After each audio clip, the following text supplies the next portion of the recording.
Assalamualaikum warahmatullahi wabarakatuh.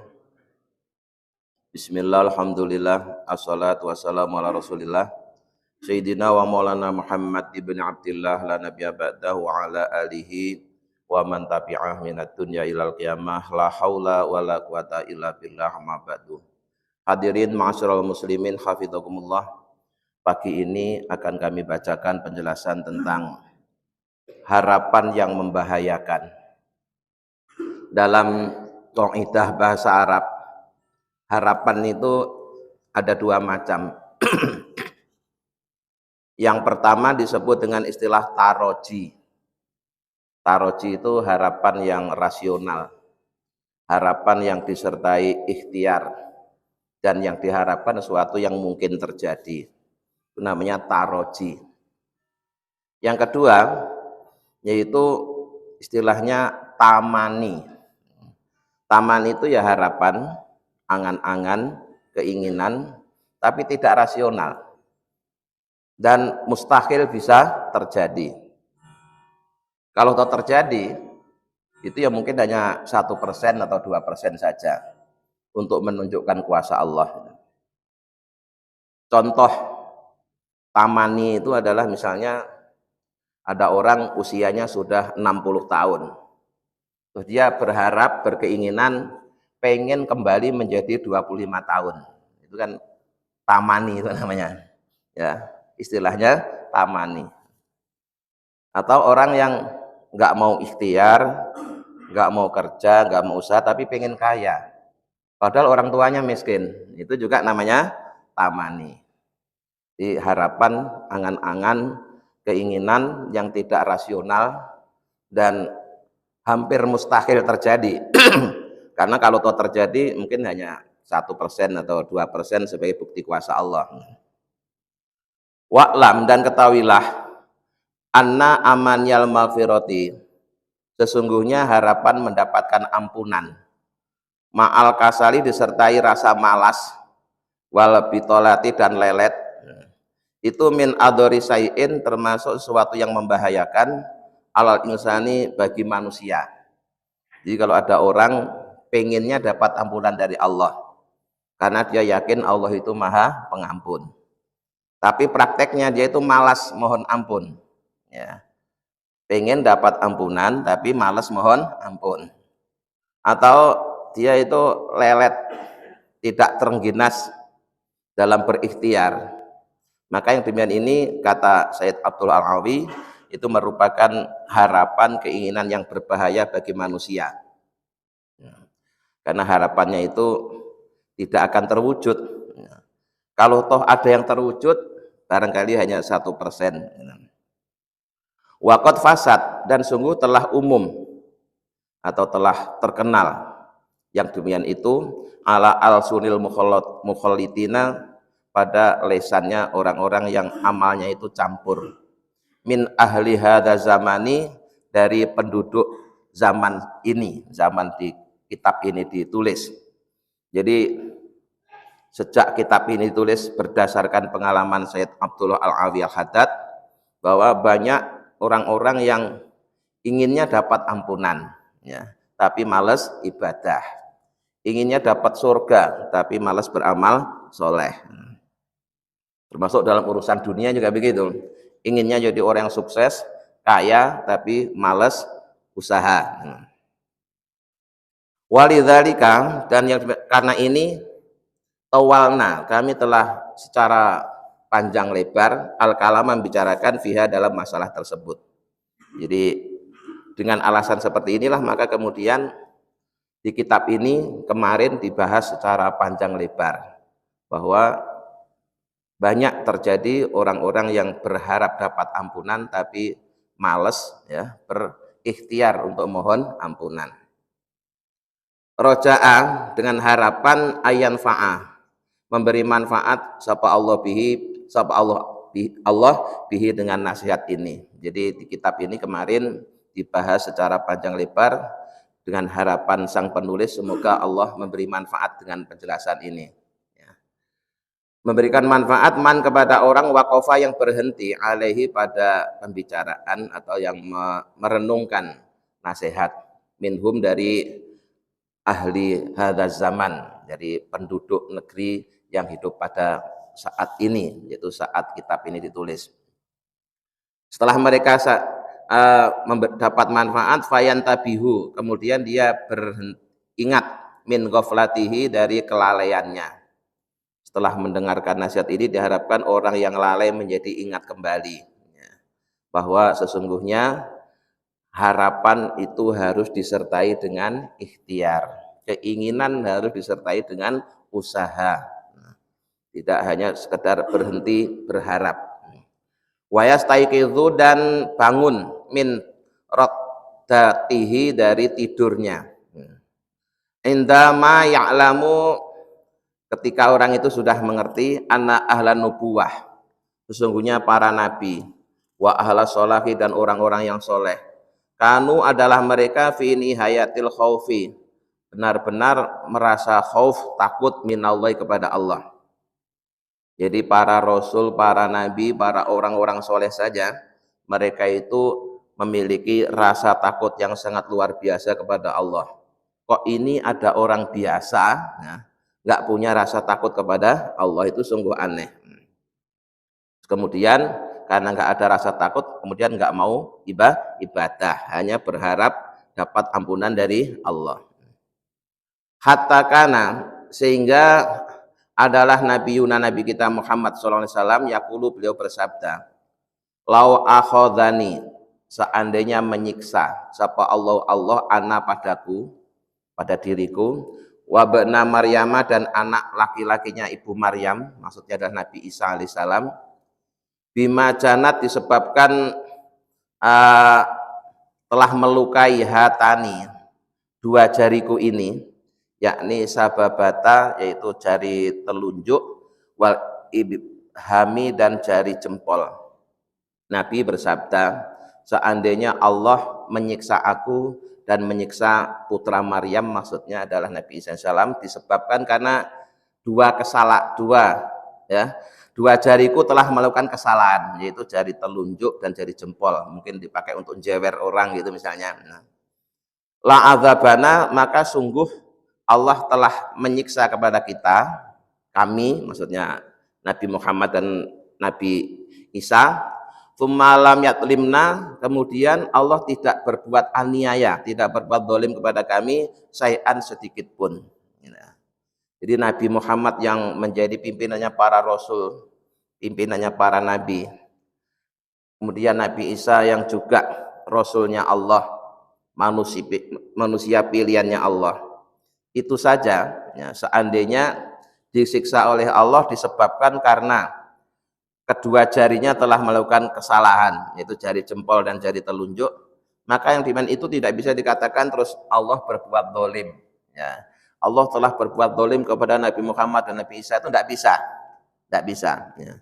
Tetap saja wajar jika Allah menyiksa hambanya, karena Allah itu maha kuasa. Nah, wala saka, dan tidak diragukan lagi, anal anbiya, sesungguhnya para nabi, wal auliya, dan para walinya Allah, itu a'rafu, orang yang paling makrifat billahi, kepada Allah. Sementara tingkat kemakrifatannya para rasul, para nabi itu sudah tidak diragukan lagi. Di dunia ini orang yang paling makrifatullah adalah Nabi Muhammad. Yang paling makrifatullah adalah para rasul, para nabi, para walinya Allah. Itu saja, ya, masih punya rasa takut dan masih tekun ibadah.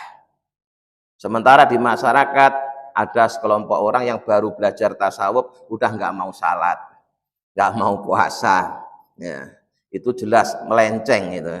Itu ajaran kebatinan tapi pakai embel-embel tasawuf. Dan yang seperti itu biasanya laris, ya, banyak pengikutnya. Karena apa? Karena enak, ya, karena enak. Maka di mana-mana kalau ada orang yang mengajarkan seperti itu, ya tetap aja ada pengikutnya, gitu. Tetap aja ada pengikutnya, dan bahkan pengikutnya kadang-kadang juga bukan orang biasa, ada beberapa orang terpelajar, ya, yang ikut model-model seperti itu. Kenapa? Karena enak, ya, dia tertipu dengan harapannya tadi itu. Allah itu maha pengampun. Jadi Allah bisa mengampuni hambanya siapa saja. Kemudian dia tidak perlu mohon ampun, tidak perlu ibadah, tidak perlu ikhtiar, ya yakin dapat ampunan dari Allah dengan kita. Sehingga yang penting kita sudah ingat Allah, yang penting kita sudah kenal Allah, terus tidak perlu ibadah, tidak perlu sholat, tidak perlu puasa. Yus, yang ditiru itu siapa? Ya, pertanyaannya yang ditiru siapa? Wong Nabi Muhammad saja, ya, pimpinannya para nabi dan rasul itu masih tekun ibadah, masih punya rasa khauf kepada Allah. Jadi tidak diragukan lagi bahwa para nabi, para wali, para rasulnya Allah itu orang yang paling mengenal Allah, paling ma'rifatullah. Wa bi karamihil adimi, dan terhadap sifat dermawannya Allah yang agung, wa rahmatihi, dan rahmatnya Allah al-wasi'ati yang luas, min ghairihim, lebih tahu dibanding dengan yang lainnya. Ya. Kalau terkait dengan kedermawanan Allah, tentang rahmatnya Allah, mereka para nabi dan para rasul itu orang yang paling tahu, ya, paling tahu. Tapi kenyataannya para rasul dan para nabi juga tetap punya rasa takut kepada Allah, tetap beramal soleh kepada Allah. Bahkan kalau beramal soleh itu sampai, ya, sampai luar biasa. Kayak Nabi Muhammad terkenal kalau sholat malam itu kakinya sampai bengkak karena saking lamanya berdiri. Falam ya bekol, maka tidak tersisa illa iyakuna, kecuali adanya ahlu tahliti, orang-orang yang suka mencampur amal soleh dan amal keburukan, wa tafriti, dan selalu berusaha menghindar. Itu aula, lebih utama, bil khaufi, dengan khauf, itu tidak, ya. Jadi tidak ada orang yang lebih khauf daripada para rasul dengan para nabi. Tidak ada orang yang lebih punya rasa takut kepada Allah dibanding dengan para rasul, para nabi, dan para walinya Allah. Apalagi cuma orang biasa. Min kulli wajhin, dari segala pandangan, dilihat dari si manapun tidak ada, ya, orang biasa yang lebih utama rasa takutnya kepada Allah dibanding para nabi, itu tidak ada. Wa ala kulli halin, dan ditinjau dari segala keadaan. Jadi tetap saja tidak diragukan lagi bahwa di dunia ini orang yang paling mengenal Allah, paling tahu kedermawanan Allah, dan paling tahu betapa luasnya rahmat Allah, itu adalah para rasul, para nabi, para walinya Allah. Itu saja beliau-beliau itu masih tekun ibadah, ya, masih punya rasa takut kepada Allah. Wa'lam, dan ketahuilah, anal mutamania, sungguhnya orang yang berharap, ya, mutamani tadi itu berharap yang tidak disertai ikhtiar, berharap terhadap sesuatu yang mustahil terjadi. Al maghruro, yang tertipu, itu maqtu'ul hujjati, mudah dipatahkan argumentasinya, ya. Bi aisari, dengan sesuatu yang ringan, ya. Orang-orang yang berharap dapat ampunan Allah dengan berdalil bahwa Allah Maha Pengampun, kemudian dia berdalil bahwa Allah itu tidak butuh dengan ibadah kita, karena Allah itu Maha Kaya. Kalau dia alasannya cuma seperti itu, maka alasan itu tadi mudah dipatahkan, mudah dikalahkan dengan hujah yang lain, ya. Biaisari, dengan mudah, mu'natin, yang biayanya ringan. Fa idza qala, maka jika orang yang berharap tadi itu berkata, innallaha ta'ala, sesungguhnya Allah Ta'ala itu la tadurruhu, tidak akan dirugikan, atau tidak akan merugikan ke Allah apa adzunubu, dosa-dosa, wala tanfa'u, dan tidak akan beri manfaat kepada Allah apa ta'atu, ketaatan, wa huwa, dan dia Allah itu ghaniyun, maha kaya, anni, dariku, sehingga tidak butuh kepadaku, wa an amali, dan juga tidak butuh pada amalku. Kalau ada orang berkata seperti itu, jawab, fakul, katakan, lahu, kepadanya, sodakta, benar yang kau katakan itu, bahwa Allah itu maha kaya. Allah enggak butuh amal solehnya hamba, dosanya hamba tidak merugikan Allah, amal solehnya hamba juga tidak memberi manfaat kepada Allah. Kalimat seperti itu boleh, benar, ya. Tetapi ini walakini dunubu, tetapi dosa-dosa itu tadurruka, memberikan bahaya kepadamu, Wa ta'atu, dan ketaatan-ketaatan itu tanfa'uka, beri manfaat kepadamu. Wa anta, sedangkan engkau itu fakirun, butuh, ilal amali sholihi, pada amal soleh. Kalau kalian berkata, aku tidak perlu beramal soleh karena Allah tidak butuh dengan amal solehku. Kalau aku tetap berbuat dosa karena aku yakin dosaku tidak akan merugikan Allah. Keyakinan seperti itu benar. Nah, tapi ingat, ya, yang butuh amal soleh itu bukan Allah. Yang butuh amal soleh itu dirimu sendiri itu loh. Ya. Dirimu sendiri sebagai manusia itu butuh pada amal soleh. Kalau kamu berbuat dosa, itu yang rugi bukan Allah, yang rugi dirimu sendiri. Nah, jawabannya tinggal dibalik gitu aja. Allah memang benar, Allah Maha Kaya, tidak butuh sama amal solehmu, tapi kamu yang butuh pada amal soleh. Allah tidak akan dirugikan oleh keburukanmu, tapi kamu nanti yang akan dirugikan oleh keburukanmu sendiri. Itu cara mematahkan argumentasinya orang tadi itu. Ya. Jika dia beralasan bahwa dia tidak perlu amal soleh, alasannya Allah Maha Kaya, tidak butuh dengan amal solehnya seorang hamba.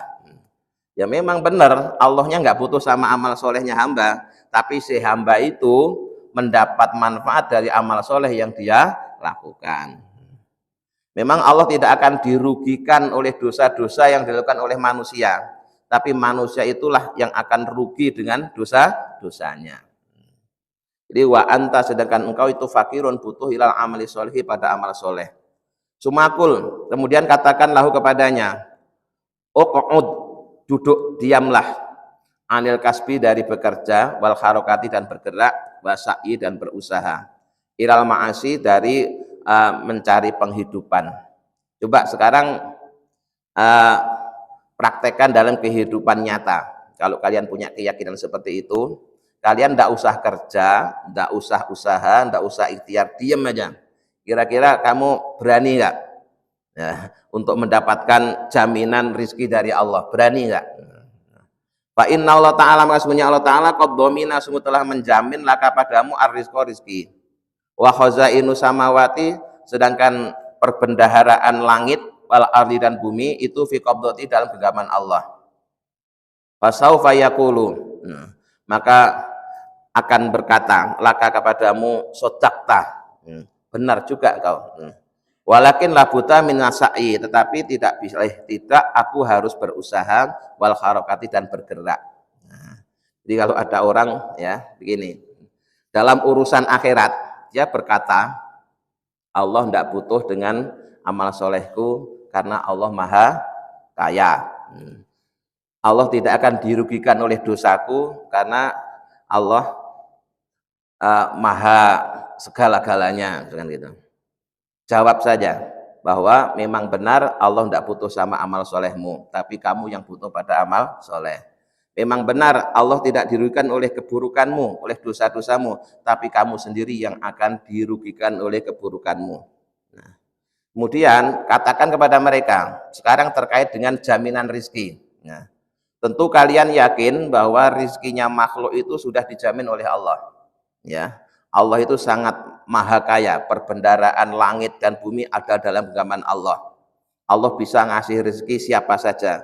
Sekarang berani nggak kamu diam, ya, tidak kerja, tidak ikhtiar, tidak kemana-mana, sementara kamu punya keluarga? Ya, berani nggak? Terus kamu berkata rezekiku sudah dijamin oleh Allah, itu berani nggak?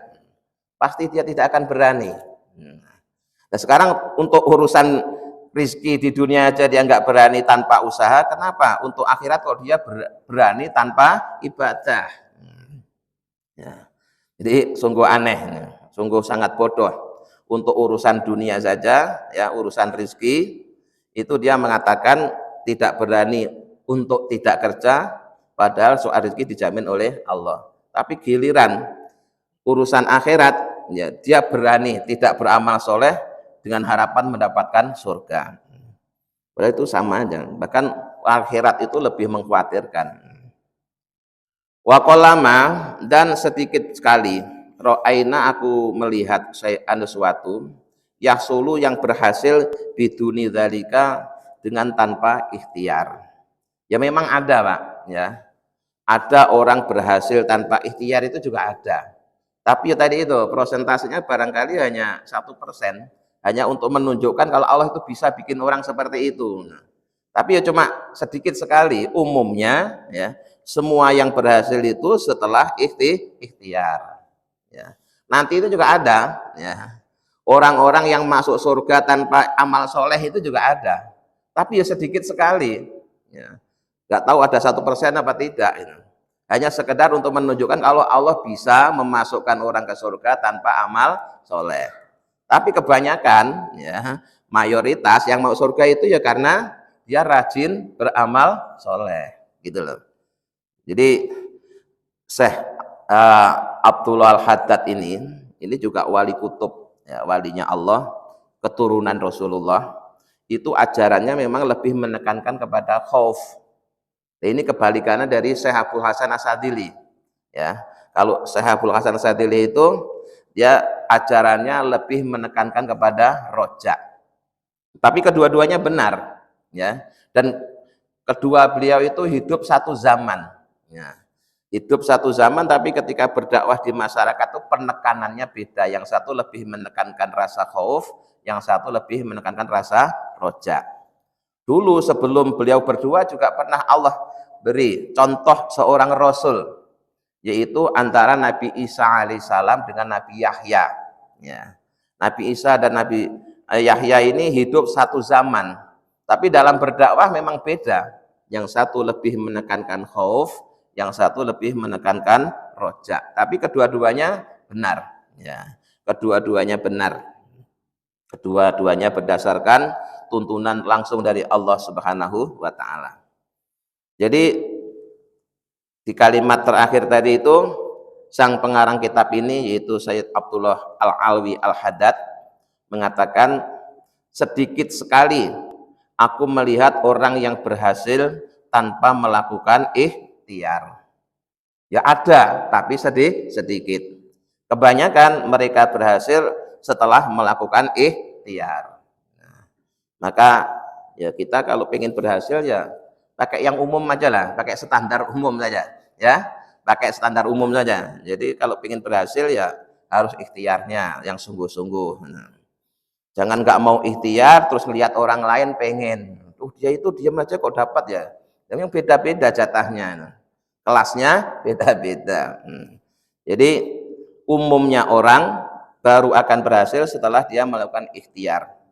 Tapi yang membuat dia berhasil bukan ikhtiarnya, tetap Allah. Ya, tetap Allah juga. Tapi Allah memberikan karunia kepada hambanya setelah si hamba itu melakukan usaha.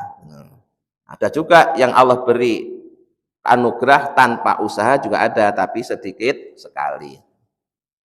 Ada, tapi sedikit sekali untuk menunjukkan Allah mampu. Cuma itu saja, tapi bukan sebagai sunatullah. Nah.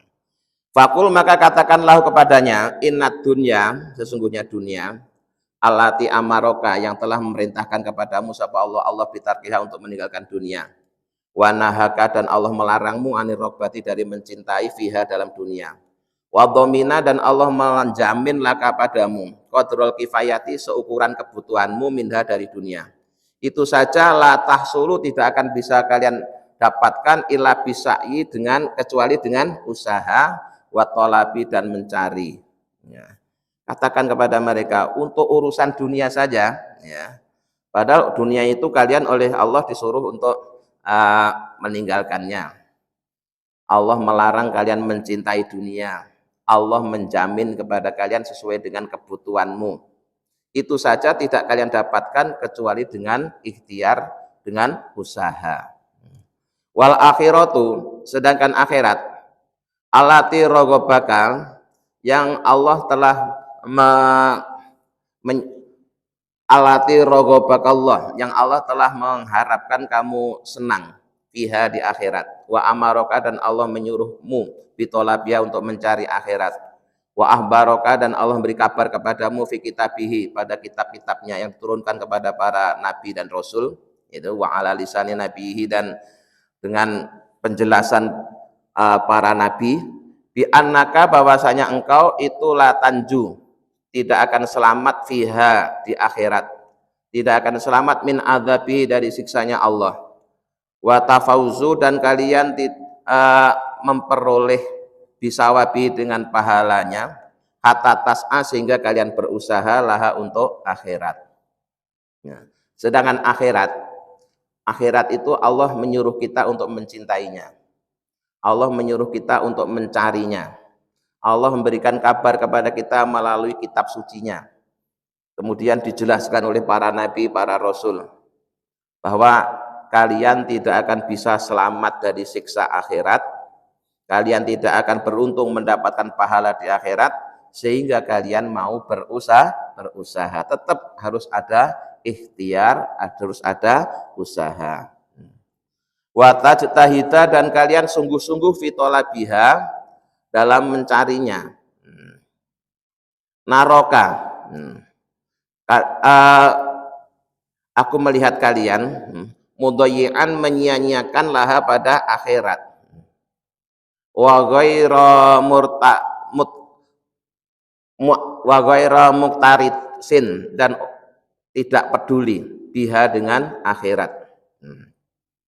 Fama anta, maka tidaklah engkau itu ila syakun, kecuali ragu-ragu, martabun yang ya mamang, au ahmaku, atau sangat bodoh, magrurun, yang tertipu. Jadi banyak orang yang bodoh, tertipu dengan cara berpikir untuk urusan dunia yang padahal sudah dijamin oleh Allah saja. Dia dengan giat berikhtiar, giat berusaha, dia tidak berani, tidak bekerja untuk mendapatkan rezeki.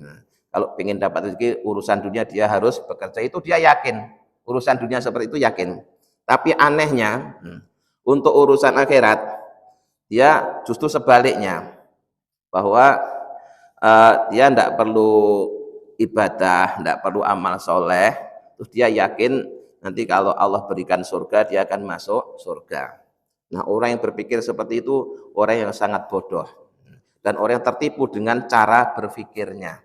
Nah, maka harus diluruskan. Cara meluruskan gimana? Sebagaimana kamu urusan dunia saja kamu ikhtiar dengan sekuat tenaga, harusnya untuk urusan akhirat kalian lebih giat lagi. Nah, lebih giat lagi. Karena para nabi, para rasul selain menjelaskan juga memberikan contoh, ya. Para nabi dan rasul itu selain menjelaskan juga memberikan contoh bahwa untuk urusan akhirat itu beliau itu sangat gigih berusaha, sangat gigih beramal soleh, ya. Kayak Nabi Muhammad, ya. Nabi Muhammad itu yang surga udah dijamin, itu surga kelas nomor 1. Kemudian seandainya berdosa pasti sudah diampuni. Itu saja kenyataannya Nabi masih tekun ibadah. Bahkan kalau sholat sunnah di malam hari kakinya sampai bengkak karena saking lamanya berdiri. Jadi Nabi tidak hanya sekedar menyuruh, Pak, memberikan contoh. Nah, Nabi Muhammad saja masih tekun ibadah. Kok ini ada orang biasa, ya, malas ibadah tapi berharap dapat surga. Maka orang seperti itu sungguh orang yang tertipu oleh cara berpikirnya, orang yang tertipu oleh harapan kosong tadi, yang diistilahkan dengan tamani. Wa wadokta, dan kau telah meletakkan al-asya'a, perkara-perkara, fi ghairi mawadi'iha. Kalau itu yang kalian lakukan, maka sungguh kalian telah meletakkan sesuatu tidak pada tempatnya. Nah, meletakkan sesuatu tidak pada tempatnya itu disebut dengan istilah zalim, ya. Meletakkan sesuatu yang tidak pada tempatnya itu namanya zalim. Kebalikannya, meletakkan sesuatu pada tempatnya namanya adil. Jadi kalau kopiah dipakai di kepala, sepatu dipakai di kaki, itu namanya adil, sesuai tempatnya. Kalau dibalik, kopiahnya dipakai di kaki, sepatunya dipakai kepala, itu namanya zalim.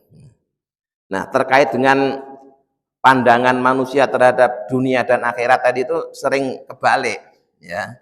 Yang penting disepelekan, yang sepele dianggap penting. Yang itu semua akibat dari, ya, karena belum dapat ilmu. Belum dapat ilmu. Nah, maka harapannya sang penulis kitab ini dijelaskan ilmunya, kemudian orang itu jadi sadar, ya, tahu mana yang penting, Ya, bukan sekedar yang penting tahu, ya. Bukan sekedar yang penting tahu, tapi tahu mana yang penting. Bahwa akhirat itu jauh lebih penting daripada dunia. Dunia yang tidak penting aja kalian tidak akan berani tidak berusaha. Tapi kenapa akhirat yang sangat penting kalian malah berani untuk tidak berikhtiar, tidak berusaha, tidak ibadah, tidak beramal soleh. Maka fabi ayyi hujatin, lalu alasan yang mana lagi? Wabi ayyi wajhin, dan wajah yang mana lagi talqa engkau akan bertemu Allah kepada Allah.